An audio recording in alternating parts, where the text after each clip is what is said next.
Princess Sorellen stood alone on the high balcony of the royal tower.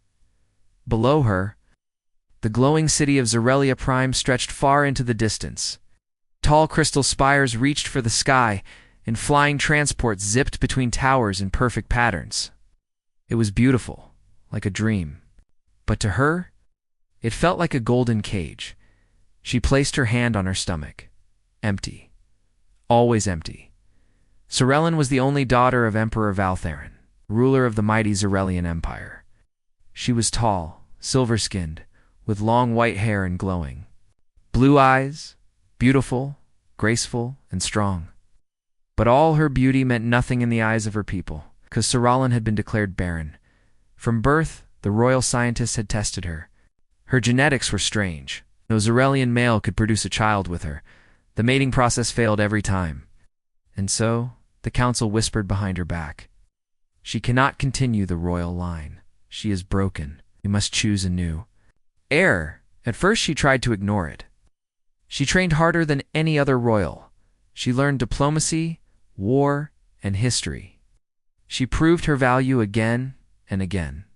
But in the end, it was not enough. In the Zorelian Empire, bloodlines were everything. Without a child, Sorellen was seen as a dead branch on the family tree. Inside the council chamber, 12 high-ranking members sat around a circular table. Emperor Valtherin stood at the center. "She is noble," he said. "She is strong. She carries my spirit." "But she cannot carry your seed," Councillor Morvix replied coldly. "Zorelian blood must continue," cloning suggested. Another, "We create a child using royal DNA. Sorellen will step aside." The emperor did not speak, but his silence gave permission. Sorellen learned of the decision a day later. Her heart shattered, but she showed no tears. A royal must never cry in public. That night, she walked to the balcony again, looked at the stars, and whispered to them, "If I am broken, then why do I still feel so much?" She said softly, "Why does my heart still hope?" A month later, a diplomatic mission to Earth was scheduled. The Zorelians had kept their distance from humans, calling them emotional primitives. But Earth was rising fast. Their technology was improving. Their people were clever and bold. Some feared that one day, humans would challenge Zorelia's control in the region. Sorellen volunteered to lead the delegation. Council agreed silently, hoping Earth would be a distraction from her defect. When Sorellen's ship landed on Earth, she was surprised. The air was warm, the skies open, the people smiled with their eyes. At the Earth Defense Station in Geneva, she met Commander Jason Hale for the first time. He was tall, broad-shouldered, with dark hair and calm eyes, wore a simple uniform, and stood with quiet strength. "Princess Sorellen," he said, bowing slightly. She gave a nod, studying him. "You're not what I expected." "Likewise," he replied with a slight grin. Their first meeting was short and formal, but something about him stayed with her. Over the next few days, Jason served as her guide on Earth. He showed her forests, oceans, and human cities. He explained human history, struggles, and dreams. Sorellen listened with interest. She found Earth strange, but beautiful, wild and free. During one walk through a forest, she asked, "Do your people care if someone cannot have children?" Jason looked at her quietly, then said, "Some do. But most care more about the kind of person you are." "That is different," she whispered. "Better?" he asked. She didn't answer, but her eyes said yes. Their bond grew. She laughed for the first time in months. He listened to her thoughts without judgment, told her about his past war, a lost sister, a broken family he helped rebuild. Sorellen told him about the council, the cold palace, and the decision to replace her. Jason was silent for a moment, then said, "You're not broken, Sorellen. You're just living in the wrong kind of world." Her heart beat faster. After the visit, Sorellen prepared to return to Zorelia. Her ship was ready, but as it rose into orbit, an ambush took place. A group of unknown raiders attacked the vessel. The Zorelian guards panicked. Explosions rocked the ship. The Earth Defense Force, led by Jason, launched a rescue mission. Sorellen stood on the bridge, trying to keep her crew calm. The ship shook again.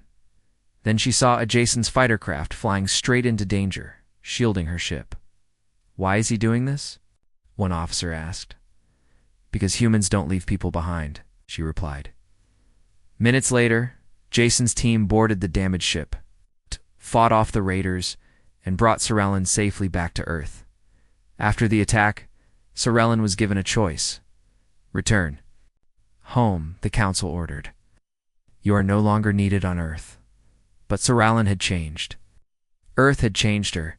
She turned to Jason and asked, "If I stayed, would your people accept me?" Jason smiled. "You're already one of us."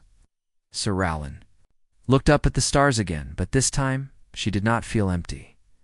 This time she felt hope. Princess Sorellen sat in a quiet room inside Earth's defense headquarters. She looked out the window, watching the sun set over a blue ocean. The colors of Earth always amazed her. Zorelia had beauty, yes, but it was cold and perfect. Earth was warm and alive. She touched her chest where her heart beat.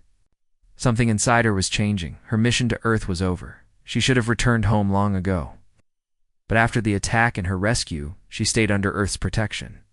She told her people it was for security reasons, but deep down, she knew it was something else.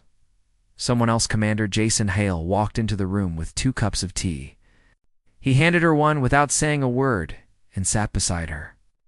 They had spent many evenings like this since the attack, talking, sitting in silence or sharing stories. Sorellen held the cup but didn't drink. Her thoughts were heavy. "Jason," she said softly, "have your scientists learned more?" He looked at her, serious now. "Yes, your genetics are very different from ours. The way your people bond is extremely specific. But Earth scientists found something strange." "What is it?" "There's a small chance that humans and Xyrilians could biologically connect." He paused. "And with you, that chance is slightly higher?"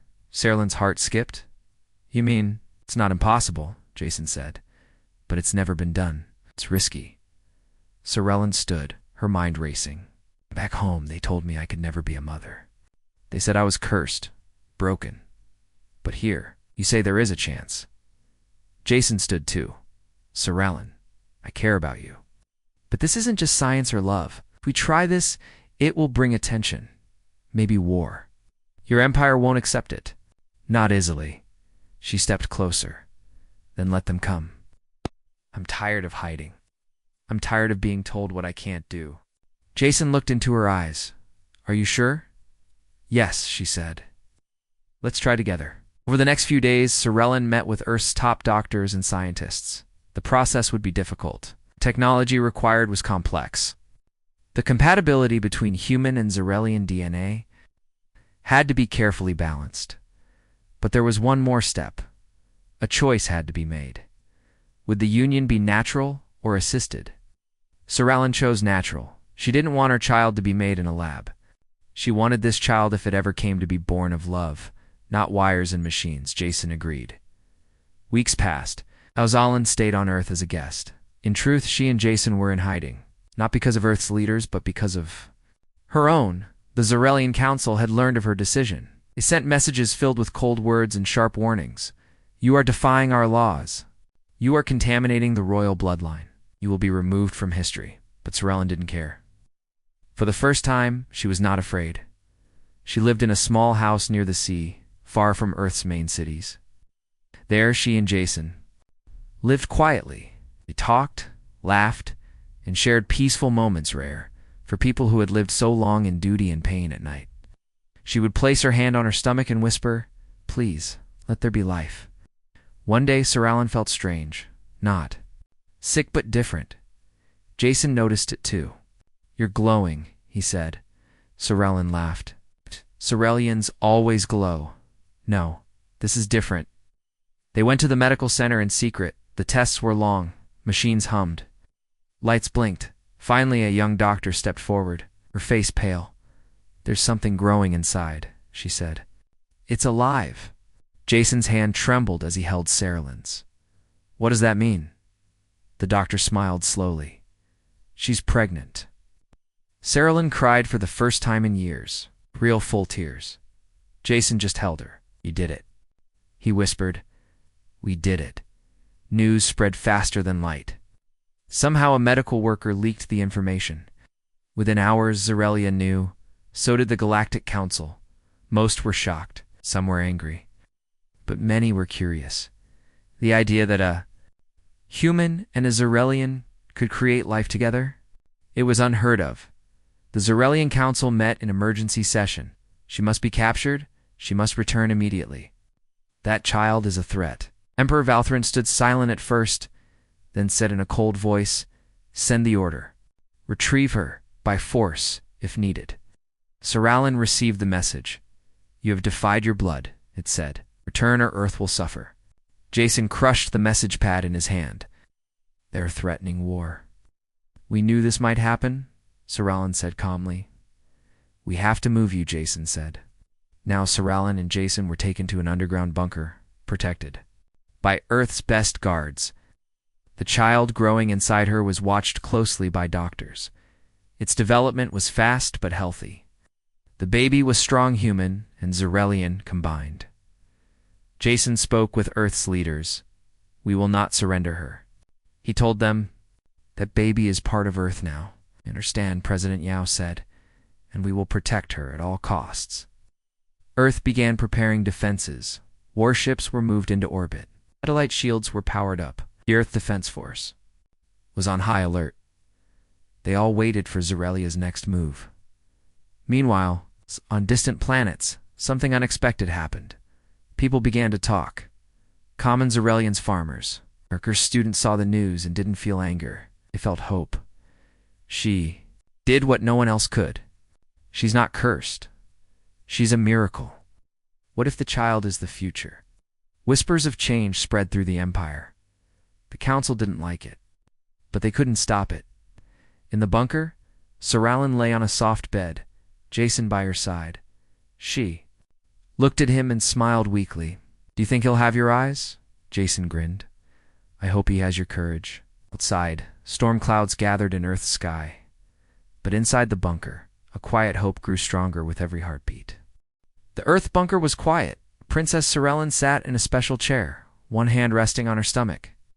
Her skin glowed softly in the dim light, a sign that her body was changing. Inside her, the child was growing fast. Too fast for a normal Zorelian, or a human. Jason Hale sat across from her, watching every move, every breath. He had been by her side through everything from the first meeting to the attack in space, from fear to hope. Now, here they were, waiting for the unknown.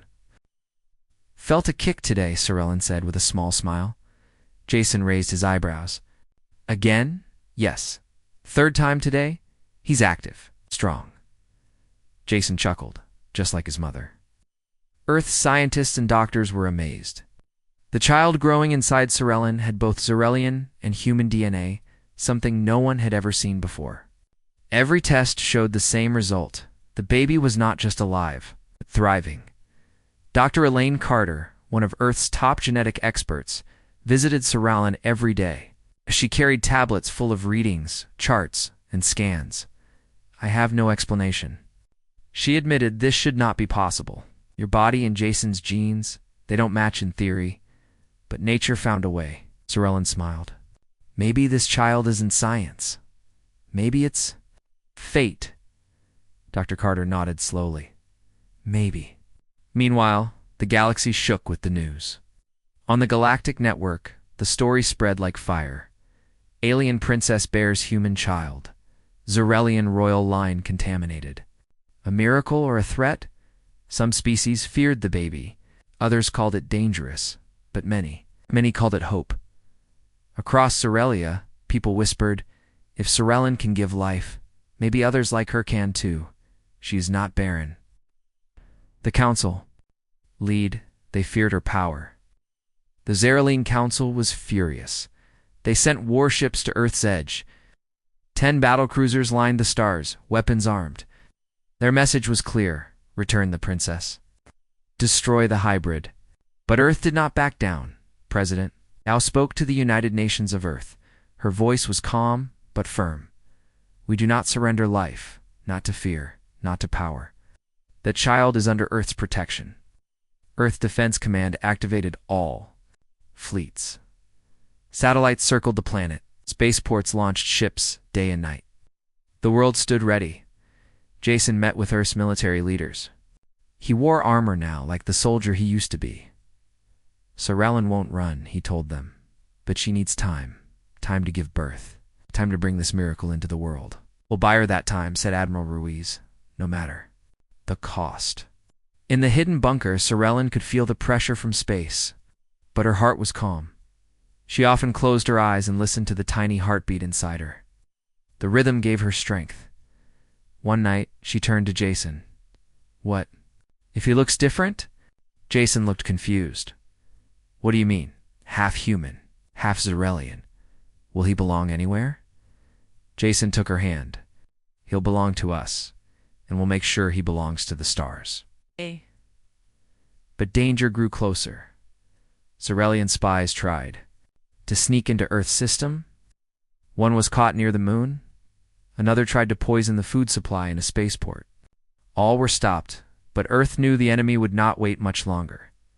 Jason doubled the guards around Sorellen, stayed near her every moment, even sleeping beside her chair. Then, one early morning, it happened. Sorellen woke with a sharp pain. In her side, her body glowed bright blue. Jason called the doctors. It's starting, he shouted. The medical team rushed in. Dr. Carter quickly scanned her and nodded. Yes, it's time. Sorellen was moved to a special chamber deep underground. The room was quiet, warm, and shielded from all outside signals. The walls were covered in soft lights. Machines beeped gently. Jason held her hand as the labor began. The pain was great, but Sorellen didn't scream. She was a warrior. A princess. A mother. The hours passed slowly. Then, at the moment of sunrise on Earth, a loud cry filled the room. A baby boy, small, glowing, and beautiful, was born. His skin shimmered like silver. His eyes opened wide. One was blue, the other brown. He had his mother's glow and his father's strength. Jason held the baby and felt tears on his cheeks. He's perfect, he whispered. Sorellen, weak but smiling, touched the baby's hand. The child wrapped his tiny fingers around her finger. We'll call him Kale, she said. It means light born from darkness. Jason kissed her forehead. Kale, hail. The first of his kind. Earth celebrated in silence. No parties, no noise, just quiet, strong joy. But it didn't stay quiet for long. A photo was leaked Sorellen, holding Kale Jason beside her. It spread through every corner of the galaxy. People wept, others shouted, and then something unexpected happened. Zarellian citizens began marching in the streets. It's not in anger, but in support. Signs read, Sorellen is our true queen. Life, live. The child is the future. The council tried to stop the protests. Soldiers were sent to quiet the crowds. But the people stood firm. A few ships from the fleet near Earth refused orders. They turned off their weapons. Some even sent messages of peace to Earth's one. Zarellian captain said on open broadcast, I swore to protect the royal family. That includes Sorellen and her child. I will not raise my guns against them. Inside the Earth bunker, Jason held baby Kale as Sorellen rested. Dr. Carter entered, smiling. All tests are good. He's healthy, strong. Jason looked down at his son. He's not just healthy, he's history. Sorellen opened her eyes. He will not be the last. Jason nodded. No, he's the first of something new. Above Earth, the Zarellian fleet slowly began to retreat. One by one, the ships turned and left. The war that almost began ended without a shot. Not because of weapons, but because of a child's cry. The sky over Earth was dark with warships. The Zarellian fleet had returned. More powerful and angry than before, 10 great battlecruisers hung like shadows above the planet's atmosphere. Their weapons gleamed cold and deadly. Earth's leaders watched silently. It hoped the birth of baby Kale would bring peace. But it seemed the council would stop at nothing. Inside Earth's Defense Command, Jason Hale stood tall and calm. He wore his old soldier's armor, but his eyes held a new fire. "This is no longer just about one child," he said firmly. "They want to crush hope, to erase Sir and Kale? We cannot let that happen." Admiral Ruiz nodded, his face grim. "We will defend Earth. We will defend Kale." Princess Sir rested in a hidden base far below the Earth's surface. Baby Kale slept peacefully in her arms. His soft breathing was the only sound in the room. She thought of her home, cold and distant. Now, the council would never accept her son. They called him a contaminant, a threat to the royal bloodline. But Sir knew something else. Kale was a bridge between two worlds. Jason and Sir spoke often about the future. "Do you think the galaxy will ever accept him?" she asked. Quietly, Jason smiled. "They don't have a choice. He's already here. He's real, and he's strong." Sir nodded. "Then we fight. Not just for him, but for every life that was told to be impossible." The first attack came without warning. Sirelian fighters launched from the battlecruisers, speeding toward Earth's orbit. Earth's defense forces scrambled. Fighters streaked through the sky, meeting the enemy head-on. Jason led a team of pilots. His voice came through the radio, steady and strong. "Hold the line. Protect the planet. Protect Sir and Kale." The battle was fierce. Explosions lit up the darkness of space. Ships twisted and turned, firing powerful energy weapons. Earth's technology was new, but smart. The pilots used every trick, every tactic, but the Zarelians were experienced and ruthless. Jason's fighter was hit. Smoke filled the cockpit. Warning lights flashed. He fought to control the ship, but it spiraled down toward Earth. On the ground, Sir felt her heart stop. Jason. He was in danger. She stood, and trembling but strong. "We cannot lose him," she whispered. "Back in his damaged." Fighter Jason fought the fire burning inside his ship. With skill born from years of battle, pulled the ship from its dive and aimed for a safe landing. The craft crashed into a forest outside the city, breaking apart on impact. Jason crawled out, bruised but alive. He activated his "Come, Sir I'm alive, but I need help." Sir heard the message and raced to the extraction point. Her guards and Earth soldiers moved quickly to secure the area. Jason was brought back safely. He smiled weakly. "I'm not done yet." Meanwhile, the Zarelian fleet sent a message. "To Earth's leaders, return the princess and child, or we will destroy your cities." Earth's president stood firm. "We will never surrender a life to fear." The war was no longer about planets or power. It was about one mother, one child, and one man who believed in hope. On Zarelia, the council grew weaker. Citizens protested. Soldiers mutinied. Many ships refused to fight. The people wanted peace. They wanted Saralin's child to live, back on Earth.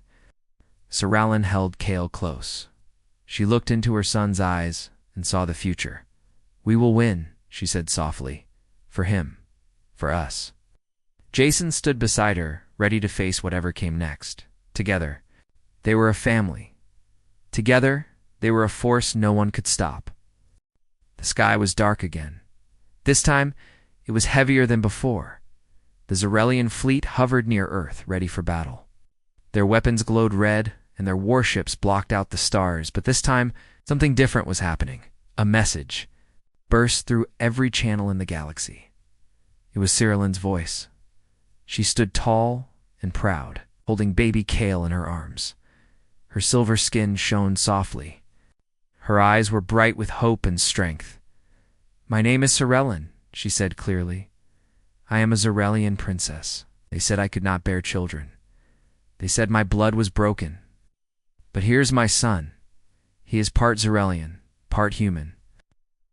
Is life." Her voice filled every screen, every ship, every home. "You will not harm him. You will not destroy hope." On the bridge of the Zarelian flagship, silence fell. The council members looked at each other, uneasy. Then, one captain stood. I will not obey orders to fire, she said firmly. Others nodded. One by one, the ships powered down their weapons. The fleet began to pull back on Earth. Cheer rose from every city. Jason held Sorellen and Kale close. We did it, he whispered. Sorellen smiled weakly. Not just us. The galaxy helped. The war was over, but a new journey had begun. Years passed. Kale grew strong and wise. His skin shimmered silver, and his eyes sparkled with a mix of blue and brown. He learned to speak both languages Aurelian. In human, he learned the stories of both worlds. He became a symbol. A symbol of peace. A symbol of hope. The Zarelian people slowly changed.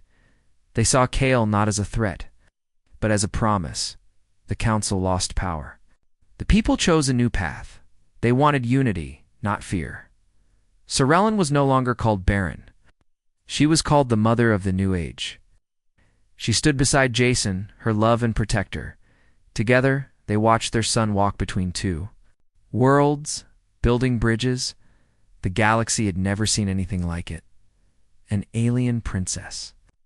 Once broken, had given birth to a child who would change everything. The child was not just an heir. He was a new beginning.